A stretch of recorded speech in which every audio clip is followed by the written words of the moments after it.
I think the one thing that people just need to understand, like I've said this many times, is like being successful at the ads is really about the continuous optimization, changing of the ads, updating stuff, looking at, how you're performing and just optimizing it, and also training Google to optimize it as well. So yeah, I would say it's not just something you set and forget. You have to constantly update it. Welcome to the Direct Cremation podcast with your host, Tyler Yamasaki.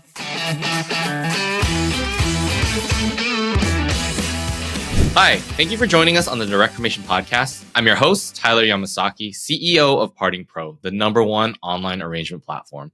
If you like the content, please give us a like, subscribe, turn on notifications, and leave a comment. So if you're watching or listening to this episode, there's a very high chance that you've either spoken to this guest on the phone, received an email from him, or have met him at one of the many death care conferences around. He has been in death care for almost a decade now. He understands not only the intricacies of death care advertising, but also the sensitivities around it. So today we're in for a treat because I'd like to introduce one of my co-founders of Parting Pro, Albert Chang. Thanks for having me. Hey, Albert. How's it going? Welcome to the podcast. Thanks for joining me. Yeah. So I just want to preface this by saying, so that those that don't know, Parting Pro has also been helping funeral homes run Google ads for quite some time now. And normally what we'll find is that either funeral homes aren't doing any digital marketing or they are doing it, but they end up wasting a ton of money trying to get it to work. So today, Albert, you thought it would be helpful to come on and discuss some of the top mistakes that we see funeral homes doing in digital marketing that is essentially eating up all of their marketing budget, correct? Yeah. Before we get into the actual list of top 10, how advanced would you say you have to be really good at digital marketing on all of these web platforms? I would say pretty advanced. I mean, there are people with full-time jobs that do this for a living. So there's definitely levels to it and it gets pretty granular. So if you're, trying to run a profitable ad strategy, then it's really important for you to take care of like all the details. Otherwise, it's really easy to spend money and not get anything back. Do you believe that this is something that you probably would want an expert to run for your business? Yeah, definitely. Because the cost is so high. Like if you end up, doing something wrong, you could simply spend a lot of money on budget that didn't return anything. And that money, could easily be way more than what you would pay someone to do it. Yeah. Just to pull back the curtain a little bit on us as well. Parting Pro does help you manage your Google ads as one of our different business lines, but Albert's not the one in your account every single day doing all the optimizations and nitty gritty, right? We have an entire team. There's a lot of stuff that even I'm just like not sure how to do. This gets pretty granular. Yeah. So I would say that, there are ways that Google does allow you to do things in an easier way, but if you really want to be competitive and really get into it, it does get really, really granular, and there's a lot of optimizations that you can make. But let's say that you are running your own ads, or even if you do have someone doing it for you, I do think today's episode might be good for you so that you can either look at how you can change what you're doing yourself, or even audit the experts that you are probably paying or asking to help you with your ads. So Albert, why don't we just get into it? Yeah, definitely. So we've run some audits for, I would say, several, maybe double digits, either Parting Pro clients or just, other funeral homes that reached out. So we saw a lot of similarities amongst the maybe mistakes that some folks were using, which I think can cost a lot of advertising budget. So I just compiled a list here in no particular order, and I'll kind of go over those today, and maybe we can spend some time just talking about each and what the effects are. So to get started, I think one of the most basic ones that some people actually don't include is going to be including the negative keywords, right? So essentially, when you're advertising on Google, you can make a list of all the things you want to include. So if you want to include cremation or direct cremation or low-cost cremation, these are all keywords you can target. But then there's also a lot of cremation keywords that you don't want to target, like like cremation software, right? Pet cremation, dog cremation, cat cremation, free cremation, right? So these are a lot of things. If someone Googles cremation and you don't have that as a negative keyword, it could show up and someone would click on it. They would get to your website. They go, oh, this isn't free cremation. And then they would leave. That would cost you a click, right? So I would say typically the list of negative keywords we have for on average cremation brand, for example, would be in the hundreds. So yeah, it gets really granular. So there's a lot of things you don't want to include. And a lot of times, sometimes even you want to like put your competitors on the negative keyword list. Because sometimes you get phone calls, for a competitor, but that competitor, like the family's already with them. So they're Googling your competitor. Maybe your competitor is called like, proper noun cremation, or whatever it is, right? Their name cremation, but they Google cremation, it shows up. They call you, you pay for that click, but then it's not really, a money producing call because they've already gone with your competitor, right? So you can put your competitor's names in there as well. And the biggest thing with negative keywords, I think, is people just set it and forget it, but that's actually an evolving list. So you should be repeatedly going back to your search terms and seeing what people are searching for, what people are clicking on, and seeing if that produced any results for you. And if it's not, then you want to actually add those to your negative keyword list, depending on what those keywords actually are. So if you do have a really strong negative keyword list, I think overall it will actually improve your cost per click and actually it'll improve your positioning as well, and then also a better quality score. Yeah. I think one thing that we need to understand is that Google's goal here, right, or any of these search platforms, is not necessarily to bring you the most customers, right? Their goal is to get you to spend the most money, right? To get the most clicks. Yeah. Obviously, to do that, they have found that quality of clicks and people getting what they want in their search terms is going to help that. Yeah. But you do want to make sure that your keywords, you're not bidding on keywords that aren't what you want, right? And I think this is probably one of the biggest ways that you can spend a lot of money, right? Yeah. Because let's say you let it run for a month, you don't notice it. Every click for you is like $3 to $8, and that could be, a ton of money you just wasted right there. Yeah. The amount of times we've seen that people have bought traffic for pet cremation or dog or cat cremation, they don't do pet cremations is huge. Yeah. And even like things that are obvious to you, sometimes if the person doing your ads isn't really in the industry, like it could be like, cemetery, right? Plots, right? Because Google will suggest words like flowers, just things like that are adjacent, but they're definitely not something you want to advertise for. But if someone's not really looking at that carefully, those slip by all the time. Yeah. Yeah. And what would you say though to the people that say that, if someone is in death or looking for death care, like they're searching for death care keywords, for example, right? Mm-hmm. They are searching for cemetery, but I don't own a cemetery. That's still someone I want to talk to. What would you say is a good rebuttal to that reasoning? I mean, it depends on what your goals are. Like if the primary clientele that we have, probably 80% is all like direct cremation, like low cost cremation brands. The goal of that click you're buying is for them to make a decision like right here and right now, right? Because you're doing a low cost, high volume game.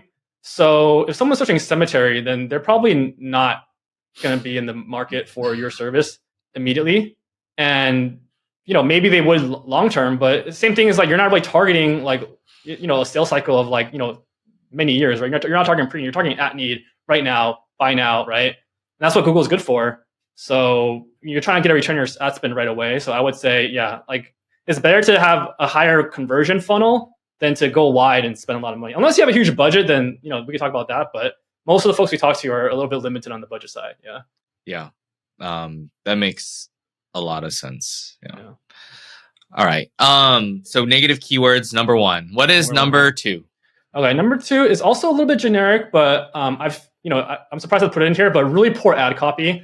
Mm-hmm. And I guess that can be a little bit subjective, but also not, because Google has like a rating based on the ads you put in on like whether if it's good or bad, right? Or if it's good or better or excellent or whatever it is.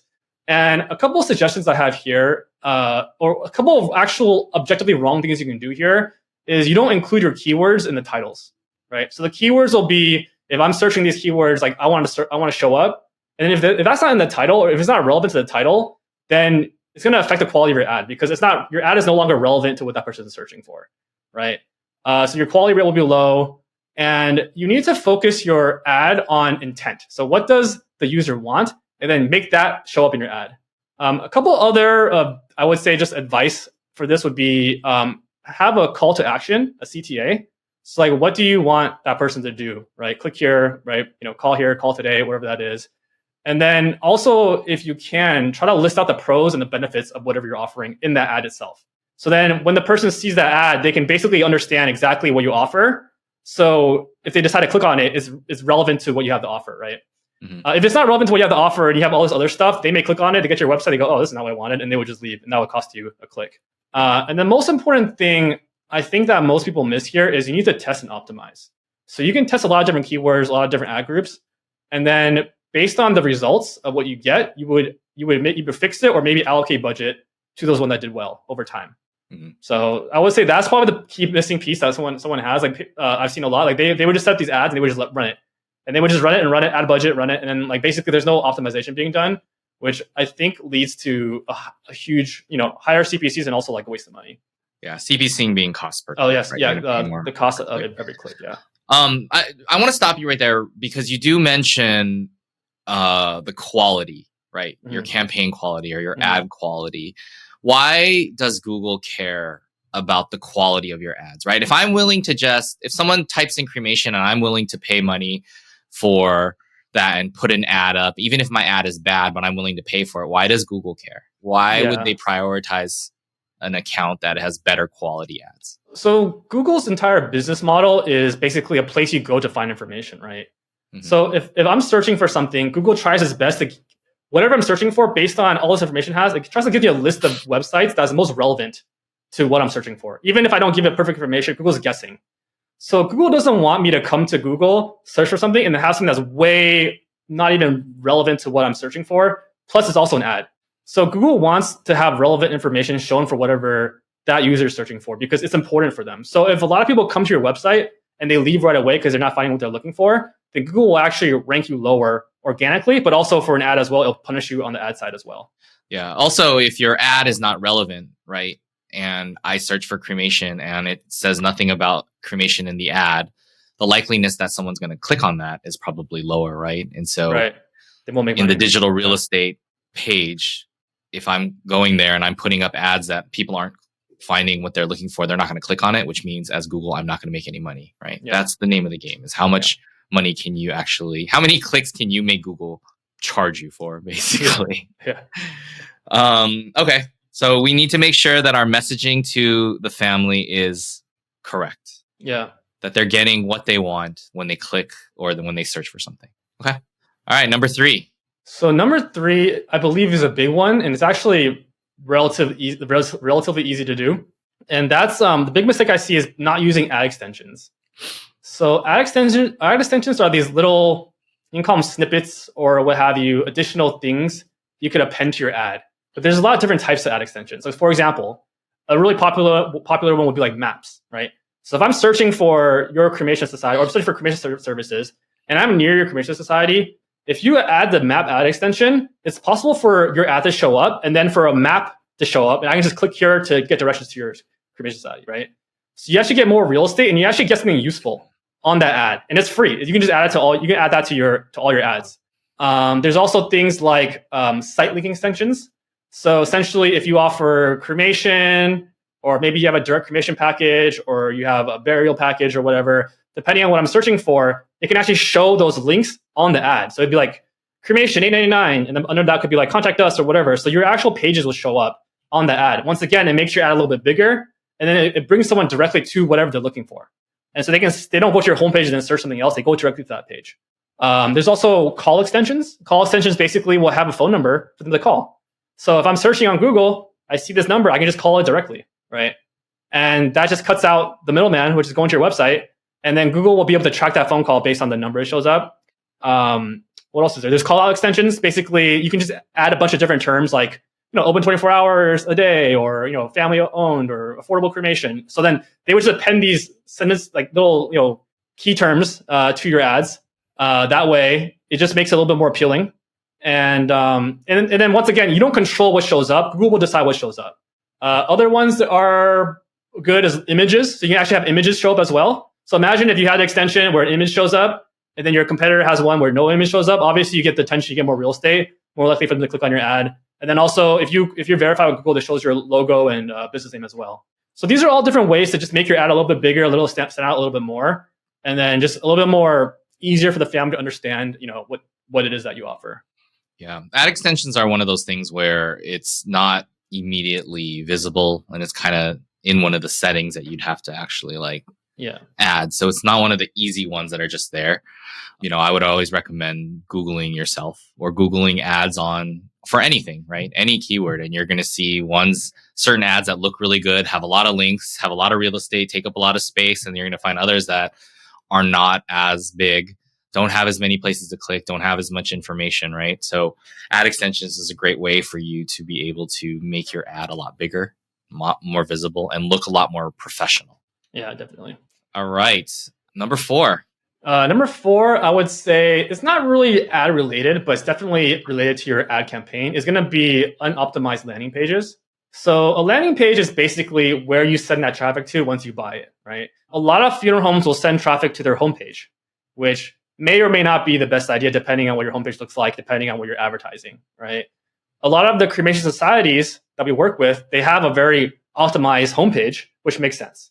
But let's say you're a funeral home and you also offer some sort of low-cost cremation offer. You may not want to send that traffic to your homepage, and you may also not want to have that on your homepage, right? Because you have other visitors that come organically that may not want to see that first thing. So what you want to do is you want to create a separate landing page that's on your website that's only accessible by paid traffic. So you know that when people get to that page, they came through a Google ad.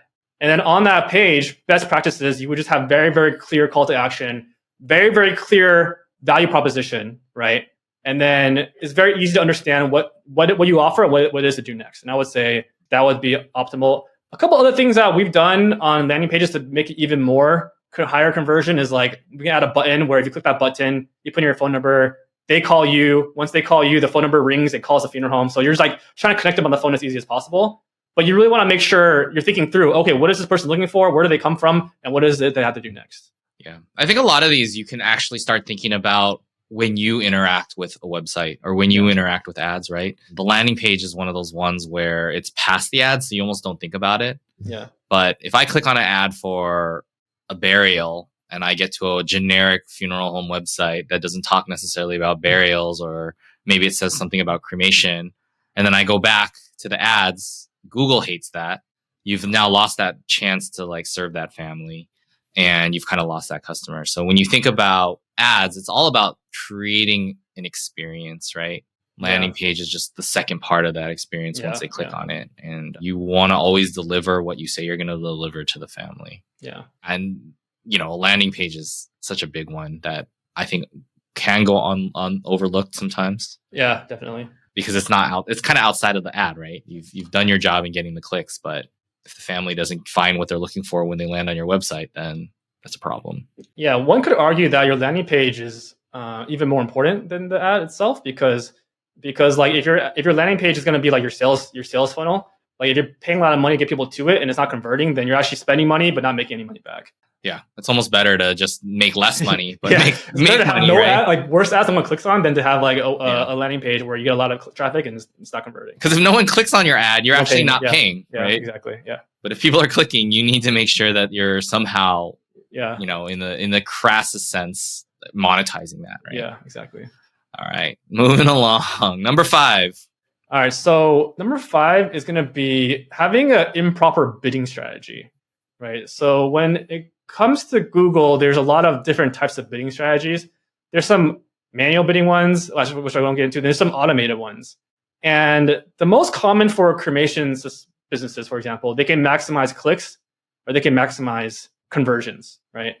And what I've seen happen a lot is people go straight into maximizing conversions. But the problem is 2 things. One is it doesn't have any information on what a conversion is, right? It doesn't have any information on like what's converted well. And the other one is I'll talk about later is going to be like, it doesn't actually know what your conversions are or your conversions are wrong. So typically the strategy would be in the beginning, you want to maximize clicks. You want to get people to your website, and then you want to make sure you understand Google knows it has the data to figure out what people are doing on your website and beyond. So it knows what traffic to go after.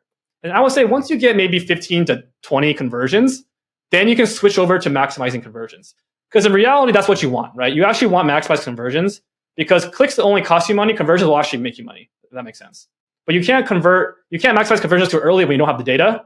But then once you have the data, you don't want to keep maximizing clicks because, once again, you actually want to maximize conversions.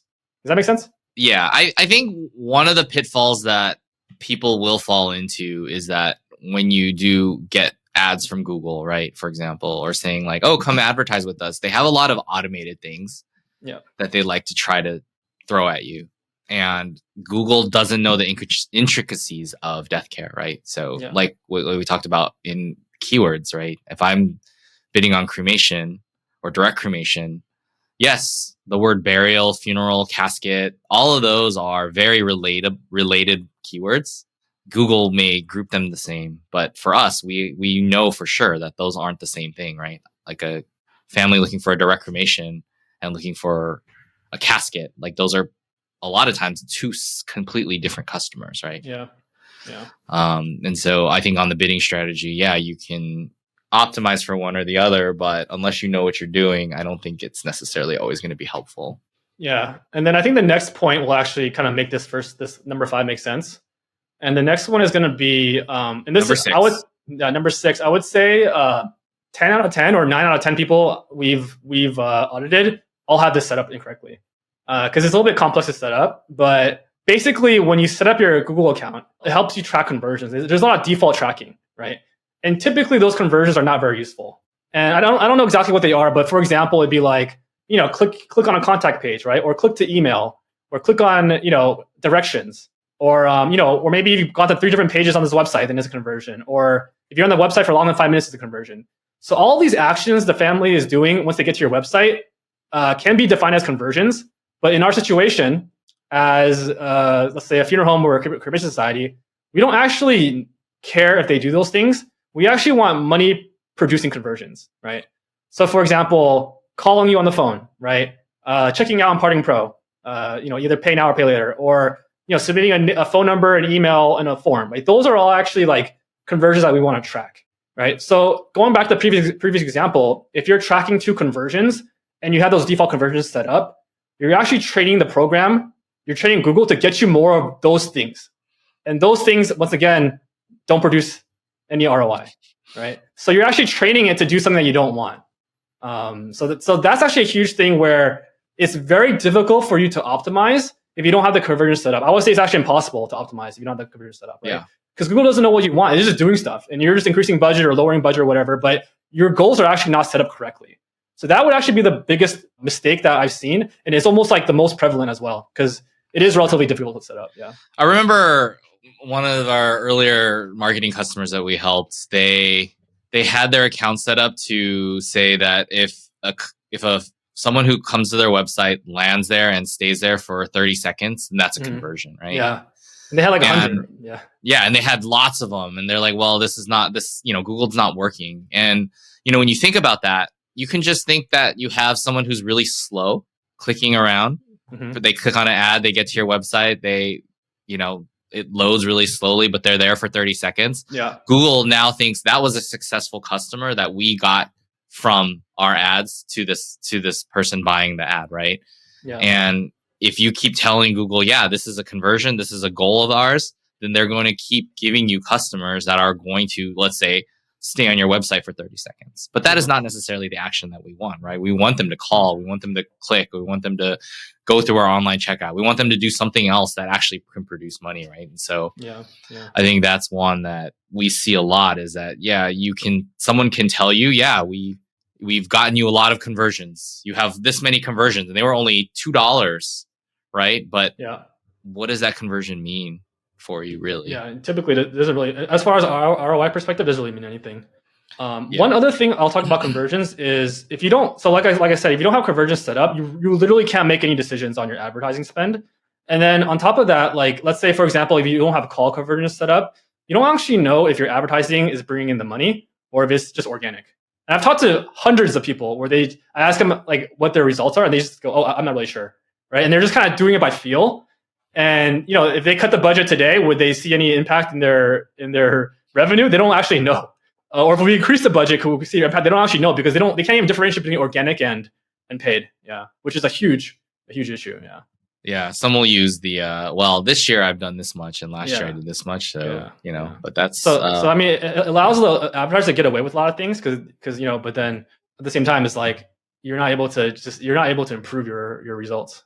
Yeah. With the internet, I would say that the one thing that you can take away from at least this point is that technology is good enough now to track down to like the click what your customer is doing when you've paid for them from Google. And so if you can't get that detail, then you're not set up correctly. All right, moving along. Number 7. So number 7, I would say, is inconsistent budget management. So I think the budget that you set needs to be consistent with how competitive your market is. Let's just say, for example, you have a budget of $15 a day, right? And in your area, clicks cost $5. So let's say one day you're able to spend $15, you got 3 clicks. And then, so that runs for like 45 minutes. And then all of a sudden the rest of the other 23 hours, like you're not showing ads at all. So if that's happening to you, then you're most likely never going to get any conversions because your sample size is too small. And Google will take forever to learn on your account, assuming you have all the conversions set up correctly. So yeah, it's really important that you have a budget that's relevant to the market that you're in, that market that you're in. On the same time, it's very easy to overspend as well, right? So like if you just let Google do whatever it wants and you don't set up any, you don't set up any tracking, you don't set up any conversions, you have a big budget, you can just spend it. And you get a lot of, like you were saying, you got a lot of clicks, but where does that go, right? So it's very easy to overspend as well. So you do want to monitor that on almost a daily basis to make sure that is going well. Other things that might be, a little bit things to pay attention to is like sometimes, at least in this market, like you're going to spend more money on the weekdays than the weekends, right? It just happens that way. So you have to make sure you have enough budget on the weekdays, right? If you're doing manual bidding, that it covers there, right? So if you spend all your money on the weekend, come weekday, you don't have the budget, then it's going to turn it off. So just little things like that you want to pay attention to. So you do want to keep an eye on it at all times.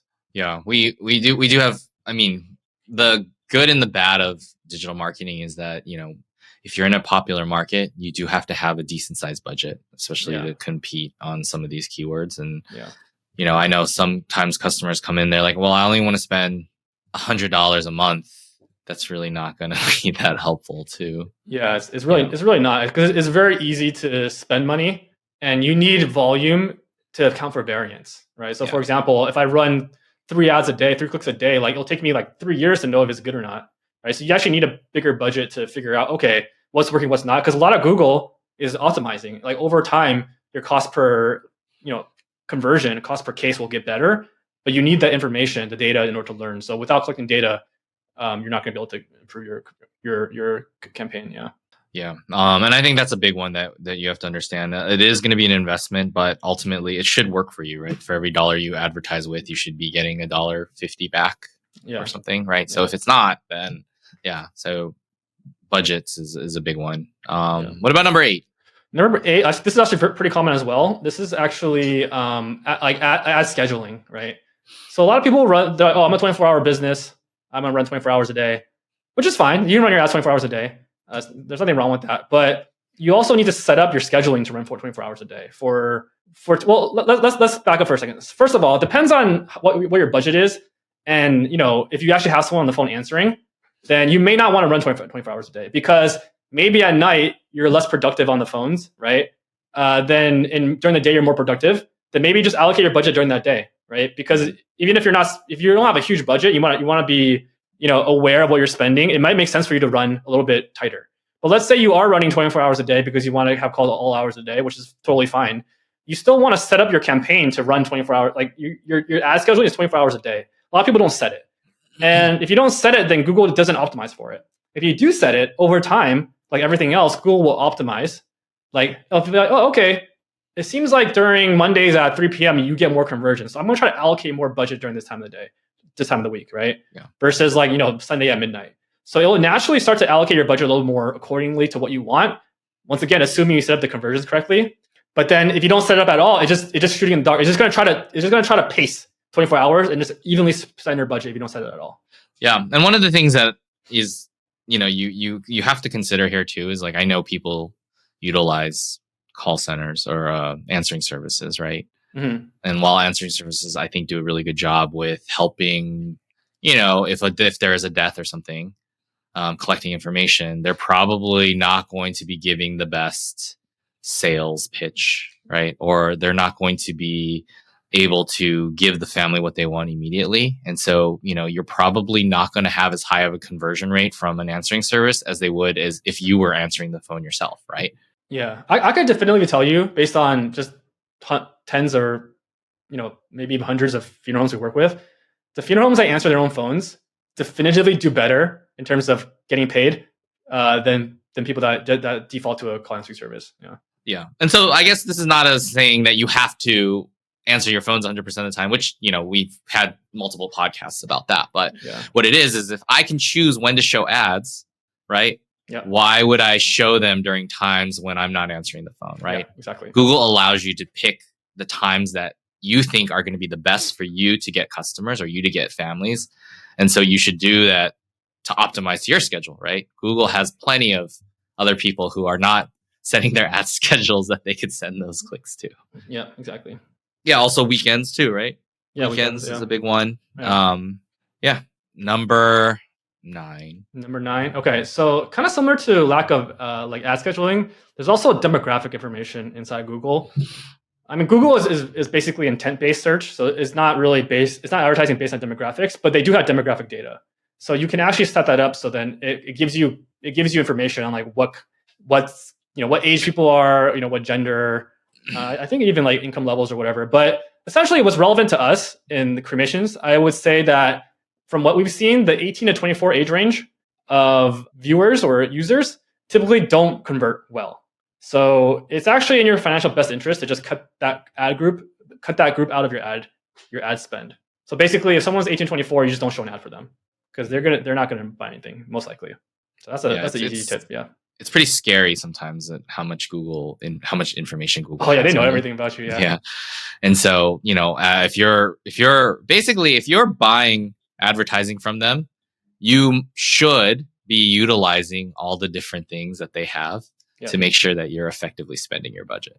The age one is scary. I don't know if gender ever made a difference. I don't think in our data that we've seen. I'm not sure that one made a difference. I mean, age it doesn't make sense to cut out whole gender. Yeah. Yeah.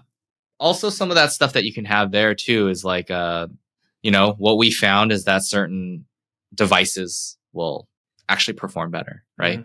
Mm-hmm. So if they're on a laptop or they're on a computer, they're more likely going to do this. If they're on their phone, they're more likely going to call. So these are things that you also want to watch out for. Yeah. All right, number 10. Okay, this one's also a relatively prevalent one, and it's the lack of keyword grouping. So ideally, a lot of times when people run their campaign, they go, I want these keywords, right? They have a list of, 25, 30 keywords, and they just have it in one group, and they run it. And then over time, some keywords do better than others, but then they're all running together. So like, what are you going to do when you want to make a change, right? You can't really change anything because it's all in one group. So essentially what you want to do is you don't want to mix keywords. So for example, all your cheap cremation keywords would be in one group.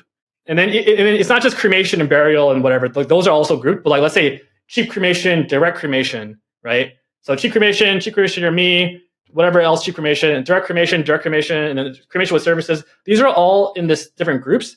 And then you actually want a negative keyword, the ones that you're not targeting, in those individual groups as well. So this really, really singled out, these are the keywords here. And the reason you want to do that is because over time, certain groups will do better than others, right? And then you can figure out, okay, maybe, for example, cremation price isn't doing that well. We can just turn that off, right? Or we can just allocate less budget to it, right? Or maybe someone's doing very well. We can allocate more budget to that. So essentially, if you have it all in one group, it just allows you just have one big blob of just information. Like you can't actually take an action. And once again, being successful at Google Ads is really all about optimization and just running it, just learning and then re-optimizing and just like running it more and more efficiently every other week. Yeah. I know some of our listeners here are probably not going to quite understand what this is because this is probably one of the more you need to know how to actually set up your account properly to be able to kind of optimize these things, right? This is one of the more nitty gritty, like your expert, you should have an expert kind of, or someone who really knows what they're doing, really set this up. Otherwise, it's going to be hard to even kind of picture what you're saying, I think. Yeah. Actually, I also have a bonus 11th tip all right. that I think Let's go. is what relevant. is it? So, or mistake, I guess. Like a lot of people don't set up their Google business profiles, and they're not leveraging local service ads. And it's really crucial, I believe, to have that information set up because that's where Google provides information like, address, the hours, your reviews. It helps you build trust and credibility. So you want to tie that account to your ads account, so they work in tandem. And then local service ads allow you to, there are these ads that show up at the top. You have a little Google screen checkbox, and then people can call you directly from that ad. So those are two things that you definitely want to use along in tandem with your search campaign. And if you don't, then it's probably going to hurt your performance. Yeah. Yeah. Just another way for you to spend money on Google, right? Yeah. Yeah. Obviously these are some of these were pretty detailed. And I think one of the things that I always go back to is that, and I think even in just how we serve families, I think we just need to sometimes step back and think about how do we interact with the internet, or how do we interact with these ads that we see, or how do we interact with the experience. And what makes a really good experience for me is going to make a good experience for how they interact with your ads. Yeah. And I think it's just crucial to be as laser focused as you can with what you're buying, where you're sending that family, and how you service that family, because it should all be very tight, right? Yeah. Yeah. Very specific, very tight. Any other tips and tricks, Albert? Tips and tricks. I mean, I think I generally covered mostly of what I think is most prevalent. I mean, we have done a handful, maybe, several like audits. And these come up rather frequently. Yeah. So if you are doing ads, then, maybe you can reach out to us. We can run an audit for you as well. It's free, and we'll kind of give you a list of what could be improved. If you aren't running ads, what we could do is we could run a forecast. So based on historical data that Google has in your service area, it can estimate, how many quote unquote conversions it can get with a certain amount of budget. So that'll kind of give you directionally whether or not it works well.